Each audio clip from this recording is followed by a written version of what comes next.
Dr. Craig, we're taking a look at something that's making the rounds on all the blogs, haunting the blogosphere, and that is that Jesus never existed. And one of the articles that is often quoted on this is from Valerie Tarico, who writes with Alternet, and Salon.com is also a place where you find this. But actually, Bill, you find this article everywhere, 5 reasons to suspect that Jesus did not exist. And the leading headline is, a growing number of scholars are openly questioning or actively arguing against Jesus' historicity. This is from September 1st of 2014. My initial response to that claim is that if the number grew from 0 to 1, Kevin, then it might be true to say a growing number of scholars doubts Jesus' existence. Trouble is, when you read the article, this is one of those things that you just have to roll your eyes at. It hasn't even increased from 0 to 1. It's still 0. The people that she talks about in this article are people like David Fitzgerald, who's written a new sensationalist book on Jesus. He's no scholar. His best credentials is that he has a degree in history from Fresno State, and that may well be a BA. He's an atheist activist and speaker and so forth. So the fact of the matter is that there are no scholars who deny that Jesus of Nazareth existed. People like Robert Price and Richard Carrier, that are named in the article, do not hold professorships at academic institutions or read papers at scholarly societies or publish with academic presses. There aren't any bona fide scholars that hold to this extreme and frankly silly view. It really is a ridiculous notion, isn't it? Yeah. I mean, talk about sensationalism. I would hate to besmirch people's motivations, but if you say something sensational like this, Bill, you do get invited on a lot of talk shows, and it could help your book. I mean, it's the old man bites dog notion. That's what makes the news.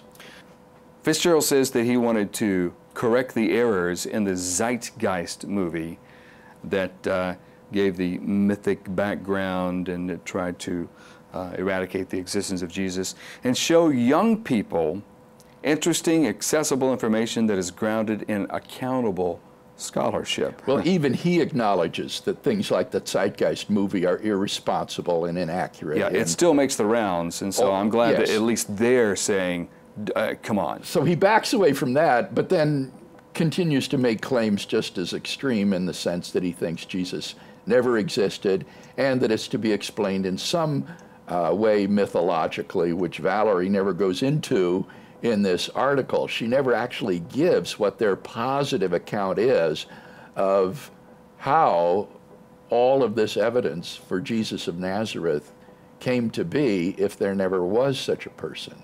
The article is completely negative in offering what they think are reasons to doubt Jesus' existence. The article begins, most antiquity scholars think that the New Testament Gospels are mythologized history. Now, right from the get-go, Kevin, she's got it wrong. That is not what the majority of ancient historians think about the Gospels. The idea that the Gospels are a fusion of historical fact with mythology is a view that characterized 19th century scholarship and then on into the first half of the 20th century, popularized particularly by the German scholar Rudolf Bultmann, who said that the facts about Jesus were overlaid with myth and legend in the course of the decades until Jesus became mythologized. That is no longer held. What has happened instead, as we've explained on other occasions, is what's known as the Jewish reclamation of Jesus. That scholars have come to appreciate that Jesus of Nazareth and all of the disciples were Jews, And it is against the background of first century Palestinian Judaism that Jesus and the Gospels are to be properly interpreted and understood. And the context of pagan mythology is simply the wrong context for understanding this man and the movement that he spawned. And this has led to what historical Jesus scholar Craig Evans has called the eclipse of mythology in historical Jesus research. Mythology is no longer a relevant category in life of Jesus studies. So she's got it wrong right from the beginning when she is presenting this outmoded view from over a half century or more ago that the Gospels are to be explained in terms of mythology conjoined with a residue of historical facts. In fact, when you look at Jesus against the background of first century Palestinian Judaism, what you discover is that the Gospels emerge as very credible sources for the life of Jesus, and that these so-called pagan myths and parallels are just spurious. Let me just give one example. She mentions the virgin birth as being based on reworked mythic themes that were common in the ancient Near East. That's a complete misunderstanding. What you have in pagan mythology are stories of gods taking on human form and coming down to earth and copulating with human females to sire divine human offspring. It's a story of gods having sexual intercourse with women. Now, as such, I think you can see this is completely different than the story of Jesus' virginal birth and conception, where Jesus was born not through any sort of sexual intercourse or copulation, but miraculously conceived by God. So to try to explain these virgin birth stories on the basis of these pagan myths is simply to misunderstand both the myths and these gospel accounts. Now, she brings up Bart Ehrman early on, but he's not a Jesus mythicist, as I understand, Bill. He believes Jesus existed. He excoriates them, and there is a very interesting online exchange between him and Richard Carrier on this very issue, where Ehrman really takes Carrier to task for his irresponsibility in historical scholarship about Jesus. And as you know, of course, Ehrman is no evangelical. He doesn't believe in the deity of Jesus himself, but he certainly believes Jesus existed. She gives as the first piece of evidence, though, just in case there are any doubts about the scholarship on this thing, no first century secular evidence whatsoever exists to support the actuality of Yeshua ben Yosef. Now, Yeshua ben Yosef might be unfamiliar to many of our listeners, and in fact, to me. Well, that's just an attempt to say Jesus, son of Joseph, yeah, in a pseudo-sophisticated way. I mean, that's not the language of the New Testament, which is Greek, right? So this is just a pseudo-intellectual attempt to sound as though you're getting in touch with the Aramaic idiom of the day and referring to Jesus, son of Joseph. It's posturing. But the more important point is here, Kevin, is that this first point is both false. Well, actually, let me say three things about it. It's false, misleading, and irrelevant, which is pretty bad.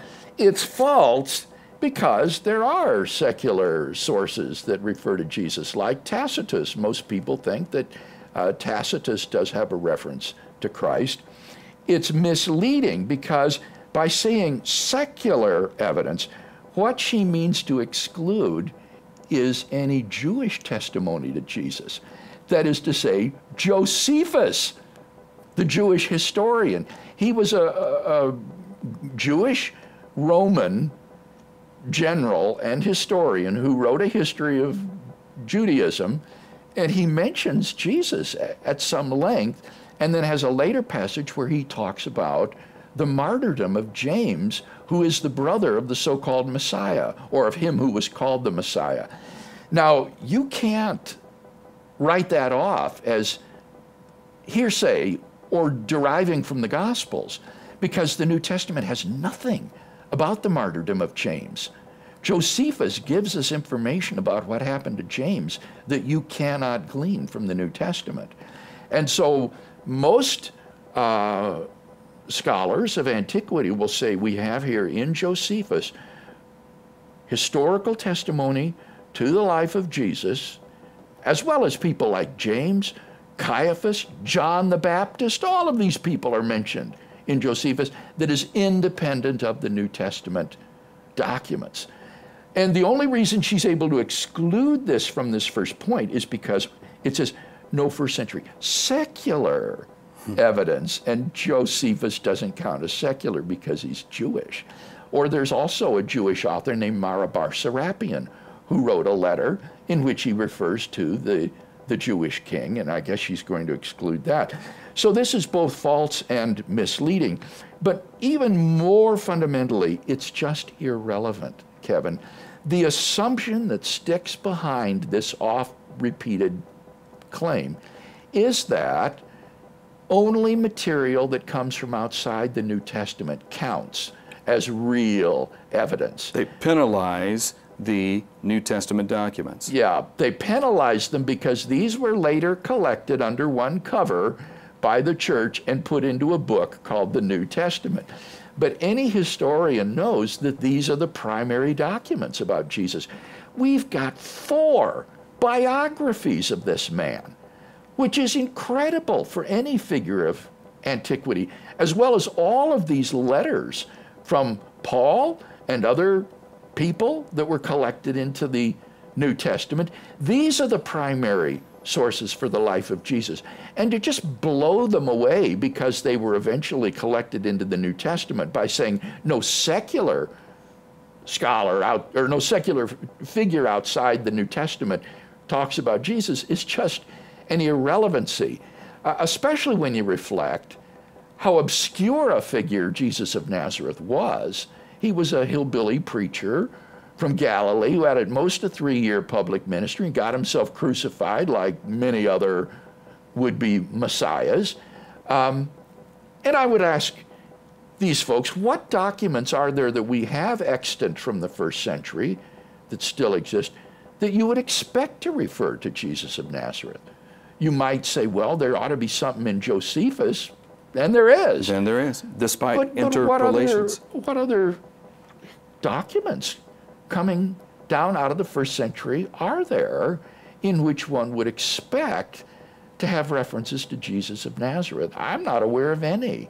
So this first point is, it preys upon the ignorant and the naive who aren't familiar with historical Jesus scholarship. It is at once false, misleading, and ultimately irrelevant. The second cited doubt is the earliest New Testament writers seem ignorant of the details of Jesus' life, which become more crystallized in later texts. What she's thinking of here are the letters of the Apostle Paul. And the claim is there that Paul doesn't refer to a lot of the events that you find in the Gospels. Now, again, I guess I want to say this is both false and irrelevant. First, it's false because in the letters of Paul, you find abundant references to the life of Jesus, including things like his death on the cross, his burial, his resurrection, and his post-mortem appearances. But more than that, we know that Paul understood the context of the traditions that he hands on because he'll refer obliquely to them. For example, in handing on the traditions of the Lord's Supper, Paul says, on the night that he was betrayed, Jesus took bread. What that shows is that Paul is aware of the story of Jesus' betrayal by Judas. He doesn't narrate it, he doesn't talk about it, but he does say that when Jesus celebrated the Lord's Supper, it was on the night that he was betrayed. And this is evidence to us that Paul isn't just reciting some formula here, but he knows the Jesus story. He knows the Passion story, knows the context of these traditions. Dale Allison, who is a very eminent historical Jesus scholar, refers to the letters of Paul as the fifth gospel because it is full of these allusions and references to Jesus and his teachings. And as Allison says, only the tip of the iceberg is in view here in Paul's letters. That brings me to the second point I wanted to make about the irrelevancy of this. What she doesn't seem to understand is that the epistles are what are called occasional letters. That is to say, they are written on specific occasions to address specific circumstances in the various churches to which Paul was writing. Paul isn't trying to give a life of Jesus here. He's addressing specific problems in the churches. And that means that one wouldn't expect to have all of these details of the life of Jesus laid out in these epistles.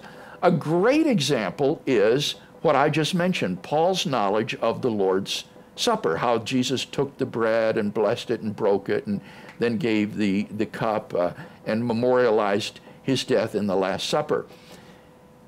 If certain people in the church of Corinth had not been abusing the Lord's Supper, getting drunk at the celebration of the Lord's Supper, we would have no mention anywhere in the Pauline epistles of the Lord's Supper. It's only because of what was going on in Corinth that Paul finds the need and occasion to address that. If that hadn't been going on, scholars would say, look, there's no mention in the Pauline epistles of the Lord's Supper. This shows that the Pauline churches did not celebrate the Lord's Supper. They did not commemorate the Eucharist, blah, blah, blah, blah, blah. It's only because of these historically contingent circumstances that Paul finds occasion to mention it. And so this point about Paul not mentioning many of the stories and details in the Gospels is just irrelevant. Yeah, this says, the leaders of the early Christian movement in Jerusalem, like Peter and James, are supposedly Jesus' own followers and family, but Paul dismisses them as nobodies and repeatedly opposes them for not being true Christians. Isn't that absurd?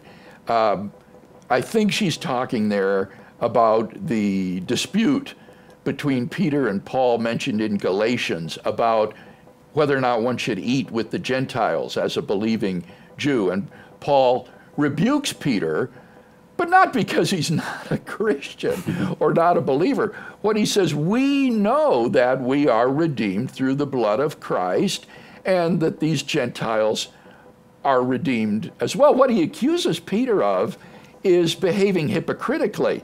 That Peter normally behaves in a way that is consonant with Paul's attitude of openness and inclusivity to the Gentiles, but it was only on this occasion that Peter kind of pulled back and separated himself, and Paul is saying, come on, Peter, you know better than this.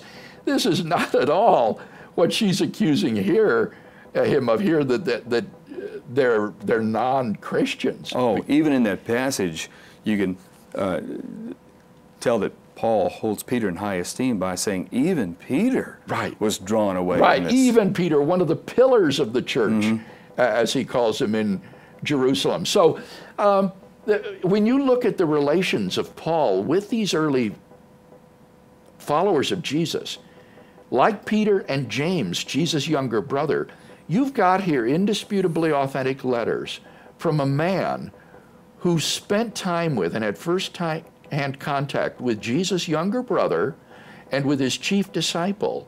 And he reports to us that both of them saw Jesus alive after his death. And Paul then himself says, I saw Jesus after his death on the way to Damascus. So, I mean, this is just a real distortion of the facts that no one should be fooled by. Number 3, the article says, even the New Testament stories don't claim to be first-hand accounts. Elaborating now, we now know that the 4 Gospels were assigned the names of the apostles, Matthew, Mark, Luke, and John, not written by them. So it's the old authorship thing. Right, and this is, again, I think, misleading and inaccurate. It is true that the manuscripts of the Gospels in the Greek don't carry the author's name. It doesn't say the Gospel according to Matthew. That's correct. It doesn't say that on the Greek manuscript. But she's quite incorrect to say that the attributions of these Gospels to their received authors is something that only arose in the 2nd century. These authors were recognized from very early times as having been the writers of the Gospels. And again, for the modern historian, again, this point is just irrelevant. I hate to keep repeating this, but she keeps harping on these irrelevancies. It doesn't matter if the author of the Gospel was named Herman or Joseph or what. What matters is the credibility of the historical information that he hands on, and whomever these authors were, whatever their names were, modern historical Jesus scholars, on the basis of various criteria, say that these documents are largely reliable accounts of the life and teachings of Jesus, so that confidence in the historical credibility of the Gospels today isn't predicated upon the names of their received authors. And the fact that they don't claim to be first-hand accounts, what do you have to say about that, Bill? In order to write credible history, Kevin, you don't have to be an eyewitness. In fact, I would say most history is not written by eyewitnesses. It's written by someone who interviews eyewitnesses, talks to those who were there, and who then writes an account. Just to give an example, the earliest biographies of Alexander the Great were written by Arrian and Plutarch 400 years after Alexander's death. And yet classical historians still regard these as largely accurate accounts of the life of Alexander. In the case of the Gospels, we have 4 biographies of the life of Jesus which were written within the lifetime of the eyewitnesses during the first generation after the events had transpired. So the fact that they don't claim to be first-hand accounts is not a mark against the credibility of the historical information that they passed on. Number 4, boy, is this one common. The Gospels, our only accounts of a historical Jesus, contradict each other. Right. Again, when you have contradictions between separate documents, that doesn't mean that all of the documents are false. It would mean at most that one of them is false if they can't be harmonized. Now, when you look at the 4 Gospels, you will find apparent conflicts in the secondary and circumstantial details of the narratives, but there is unanimity in the core traditions that are handed on. And this is particularly true with regard to the Passion narrative, the story of Jesus' suffering and death, his burial, and then also the resurrection account, the empty tomb story.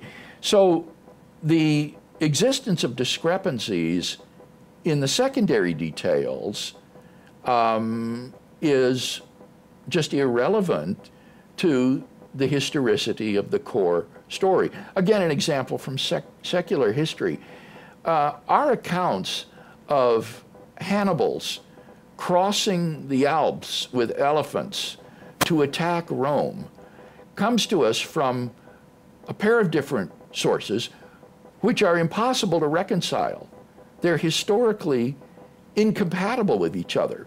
But nobody doubts that in the Punic War, that Carthage did attempt to mount such an attack upon Rome using elephants. So the core of the narrative is correct, even if in the secondary details there are conflicts and discrepancies. No historian simply throws out the document because of those sorts of discrepancies. And remember, she's trying to justify belief that Jesus of Nazareth never existed. I mean, that would be like saying conflicting details in the account of the assassination of John Kennedy means that John Kennedy never existed. It's just silly. Yeah. Bill, you know, I don't even let people get me bogged down in the alleged contradictions anymore. People still want to chase these, and who maybe I'm sharing my faith with or interacting with, and skeptics. I'll say, look, if you really want to look into that, if this is really a stumbling block for you, we can look at that, and I'll show you how some proffered harmonizations on this are probably valid, because I've looked at all these, and but the core is what you just said, Bill, and that is, let's look at these as historical documents and not chase down Judas falling after he was hanged and his guts spilled all over the place, and did he jump or did he fall or did he hang himself? I said, I can show you all that and show you how it probably works out, but really we're going far afield of the main part. Yes. That's the key point, is that this is a rabbit trail to distract you from the main point. And so I'm with you, Kevin. In talking with an unbeliever, I'm more inclined just to concede, for the sake of argument, the contradictions, and just say, yeah, they're there. It looks like these are contradictory. I'll concede that for the sake of argument. Now, what do you draw from that? What's the conclusion? Again, you can't conclude that Jesus never existed because of that. Mike Licona will often cite testimony of the survivors of the Titanic. What happened when that ship went down? In the aftermath of the sinking of the Titanic, people who survived in the lifeboats and were interviewed, some of them said before the ship sank, the ship broke in two. As the ship sank, it became elevated in the air and it snapped in two and broke. Others of the survivors said, no, the ship did not break in two. Now, how could anybody miss that? If it happened, you would think, surely, if the ship actually broke in half before it sank, everyone would have noticed it. And yet, the eyewitnesses to this account were in disagreement about that. Well, when they finally found the ship on the bottom, it turns out that it did break in two. It actually split, and these other people somehow failed to have noticed it. Now, did that discrepancy in the testimony mean that the ship didn't sink? That the Titanic never went under? Well, obviously not. These kinds of discrepancies in the secondary details don't affect the historicity of the core of the story.